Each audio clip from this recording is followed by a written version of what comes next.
The formation of Yugoslavia was really done not so much by the peace conference, but on the ground by the people themselves. And what the peace conference found itself in the position was of having to deal with something that was already coming into existence on the ground. And what was happening on the ground was that Austria-Hungary was disintegrating. I mean, it basically fell to pieces in the summer of 1918. And suddenly, parts of the former Austrian Empire, like Bosnia, like Croatia, like Slovenia, suddenly found themselves in a very strange world. And there was a lot of discussion about what should they do. Should they try and become independent? At one point in Croatia, I think there was thought of trying to get an English prince to come and be their king. But I think in the end they decided that they would be safer together. And the Yugoslav idea was quite strong. It had been strong before the war, and of course during the war there were discussions between the different South Slavs about a Yugoslavia. There was the famous, I think it was the Corfu Conference, where they came together and talked about it. And so it seemed the next sensible step in this world which was suddenly changing for South Slavs to pull themselves together. And so there were hasty votes taken in Croatia, in Slovenia, in Montenegro, in Bosnia there was some sort of consultation, and it was decided that they would band together with Serbia and form what was initially called the Kingdom of the Croats, Slovenes and Serbs, and then began to be called Yugoslavia. But I think right from the beginning there was a difficulty in this new entity, because you had the South Slavs, Croats, Slovenes, Montenegrins, Bosnians thinking that they were becoming part of a federal state, that they had come into it of their own free will, and you had many in Serbia seeing it as simply Serbia becoming a greater Serbia. And it caused tensions right from the beginning, through the 1920s, through the 1930s, and the king of Serbia became the king of the new Yugoslavia, the army of Serbia became the army of the new Yugoslavia, the administration, the bureaucracy of Serbia essentially became the bureaucracy for the new Yugoslavia, which didn't go down very well with the other peoples who had come in. As far as the peace conference was concerned, the peacemakers in Paris had a great many things to think about. Facts were changing on the ground. Czechoslovakia was also coming into existence. Poland was re-establishing itself on the map of Europe. Yugoslavia was coming into existence. And so what they essentially did is decide whether or not to give recognition to these new entities, which they did, and they played some part in setting their boundaries, because there were disputes, for example, between the new Yugoslavia and Hungary, between the new Yugoslavia and Bulgaria. And so the peacemakers in Paris did play quite an important role in actually settling some of these border disputes and helping to establish the outlines of what already existed. Well, I think one of the problems they faced in 1919 at the peace conference was how to deal with all these ethnically based states. I mean, these states that were emerging in the center of Europe were based on a very strong sense of nationalism, and that tended to be a very ethnic sense of nationalism.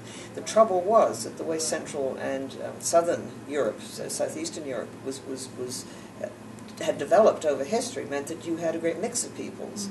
And it was very, very difficult to draw borders, impossible in fact, that put all the Hungarians inside Hungary, that put all the Romanians inside Romania, that put all the Czechs and Slovaks inside Czechoslovakia, or that put all the South Slavs within Yugoslavia. It was just impossible because the populations had been so dispersed and mixed up. And the national principle was going to cause tremendous problems between the war, and continued, of course, to cause problems right the way up until the First and Second World War broke out. We're seeing the same thing, I think, very much in the Middle East today. I mean, borders were drawn.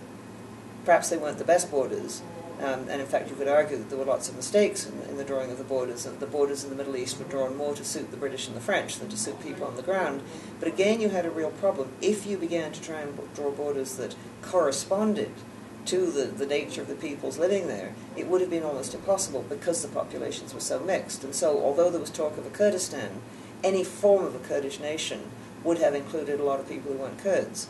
If you tried to set up a Sunni Arab state in Mesopotamia, in what became part of Iraq, it would have been very difficult because there were Jews living there were Christians living there were Shia Muslims living there were Kurds living there. And the same thing in the southern part of Iraq, where you had a lot of Persians. It would have been very difficult to set up a Persian state because there would have been other sorts of people there. And so one of the great dilemmas, I think, of the 20th century and the 21st century is how to set up states that somehow create a workable environment for people living inside them.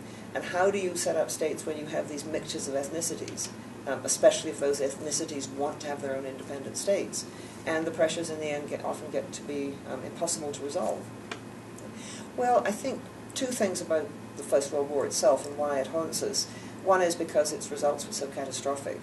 I mean, you think of the deaths in that war. You know, we'll never get an accurate count, but at least 9 million men died. And much, far more men were wounded, often very badly. You had huge political changes. The introduction of Bolshevism into Russia with long-term consequences for the 20th century around the world, not just in Russia, of course. You had changes on the map of Europe, on the Middle East, changes in Africa, and you had this awful sense at the end of the war that it hadn't solved anything, because 20 years later you've got another war. That's one of the reasons it haunts us, because it really helped to change the world in very significant ways. The second thing, I think, the second reason why it haunts us is because we still can't agree on how it started, and that's rather frightening.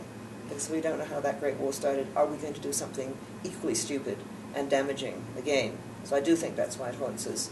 As far as commemorating the war goes, I think 100 years later we should be able to look back at that war and try and understand it as an international phenomenon and try and share our perspectives, not try and see it as purely something that affects Britain or something that affects Canada, which is my country, or something that has to be seen in French terms or German terms or Russian terms.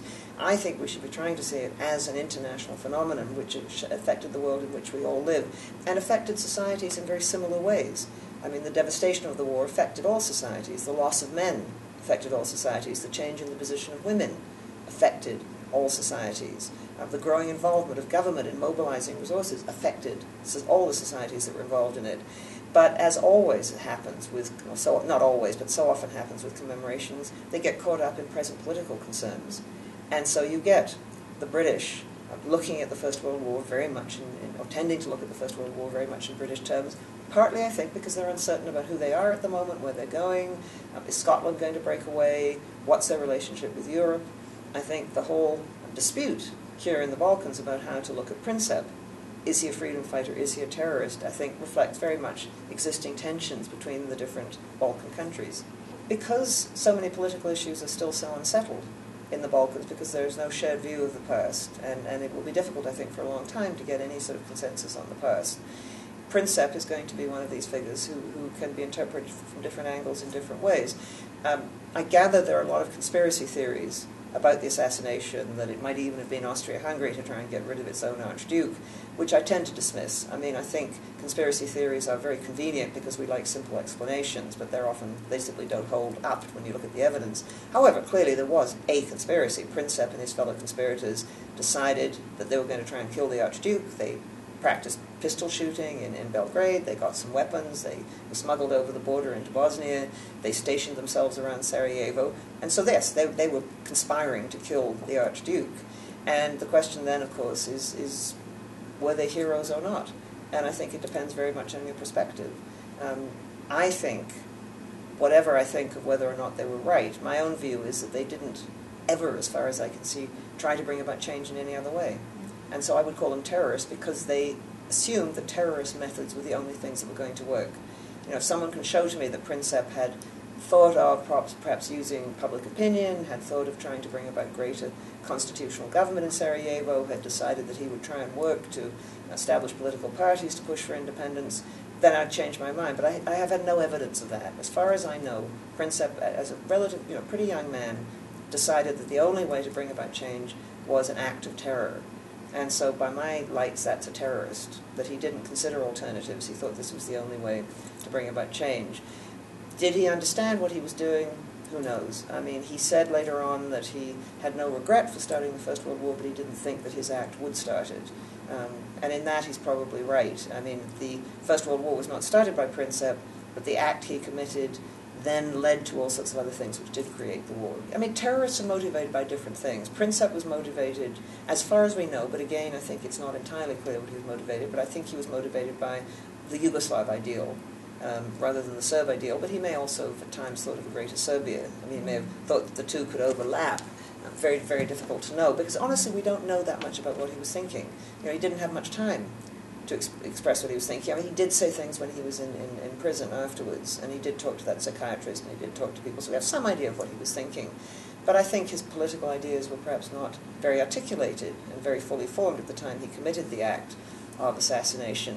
He was motivated by a particular vision. I think Osama bin Laden was motivated by another sort of vision. I mean, he wanted to restore the golden age of Islam, which probably never existed in the way in which he thought it existed, but it was for him a vision. So he was motivated by something different. But I would say the similarities are that both thought in terms of committing acts of terrorism, that they thought this was the way to bring about change, and that they did not contemplate or try other methods to bring about change. And as we know, there are a great many ways and methods to try and bring about political change. I think another similarity in a way is that there was an international appeal, an international influence on the thinking of people like Osama bin Laden and those who joined him, as there was in the thinking of Princip. I mean, Princip and his co-conspirators and Serbian nationalists generally had been very much influenced by the example of the Carbonari in Italy, for example, by the example of Young Italy, had been very much influenced by the Russian terrorists and the Russian anarchists. And so I think you've got a very interesting example of the transmission of ideas and the ways in which ideas can affect people in very different parts of the world. History never repeats itself, but it rhymes. And so I think we can't learn very clear lessons from history. We can't learn how to behave for the future. History doesn't provide a blueprint. And the trouble with history is there are too many lessons. I mean, you can find any lesson you want to justify doing whatever you want to do. But I think what history can do is provide us with understanding. I think if you don't understand what other people are thinking and feeling and what they worry about, then you're not going to be able to deal as well with them. And so if you don't understand what the Russians suffered in 2 world wars, you don't understand something about Russia today. I think that's very important. I think it's just important to understand what other people are remembering and what they've experienced. And I think history can also, like signs on a road, offer us warnings if we're in for rough times ahead or dangerous curve. You know, that it is, for example, one lesson we can learn is that you should be very, very careful before starting a war, because once a war starts, you never know what's going to happen. War is uncontrollable, or largely uncontrollable. So I think history can make us understand better, and it can offer some cautions.